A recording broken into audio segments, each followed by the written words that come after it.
महल के अंदर सुआ देती है। जब जाकर के धर्मपुत्र भीम से कहता है, भीम आज मोखो से और मोखा कमाल चौको मार दे।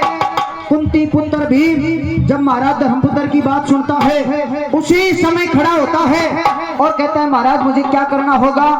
बोलो भीम तुम करनू या पड़ेगो, आधी रात में जाना होगा और लाखा भवन का आग लगाना होगा। कुंती पुत्र भीम बड़ा बलवान था। बताया जाता है कि भीम के अंदर 10,000 हाथियों का बल था।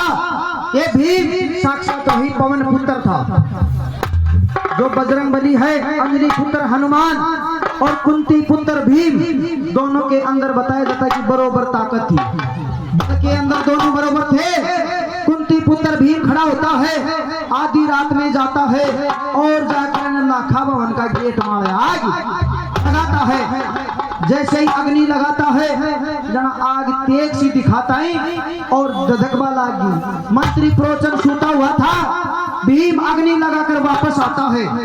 वापस आकर पुत्र ने बोले, भाई तू खयो जो काम में करायो आप पता करनू के छे? बोले करनू यही छे, 4 वाने जगा ले और माता कुंती को जगाओ और एक साथ सारा का सारा सुरंग द्वारा बाहर निकल जाओ।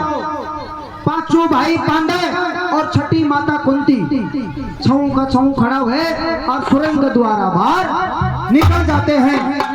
जय बाहर ने निकलता है भीम को याद आ कि बोले रे भाई गलती वेगी, भाई धर्मपुत्र गलती हो गई। बोले गलती क्या वेगी? और बोले यार मेरी गदा महल में ही रहेगी। जो मेरी गदा थी कुमोदनी गदा, भीम की गदा का नाम था कुमोदनी। बोले मेरी कुमोदनी गदा इसी लाखा भवन में रह गई है। ये भाई धर्मपुत्र अब उनको लो बता मेरी गदा ने कहीं से वापस ले आऊं। जब वो धर्मपुत्र सत्यवादी धर्मपुत्र और एक भीम से कहता है कि भीम दोनों हाथ जोड़कर अग्निदेव से प्रार्थना करो ताकि अग्निदेव आपको जाने का रास्ता दे दे।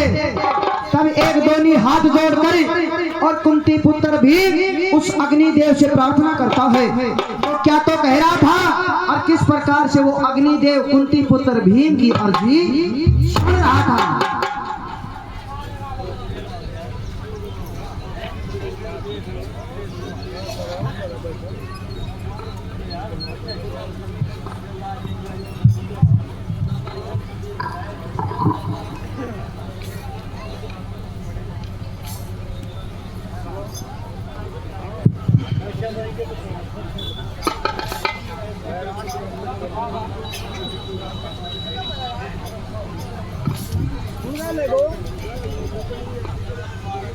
दोनी तो याद जोड़ कर बोलो अब मेरी लाज बचा देना।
नाथ है अरे मेरी गदा महल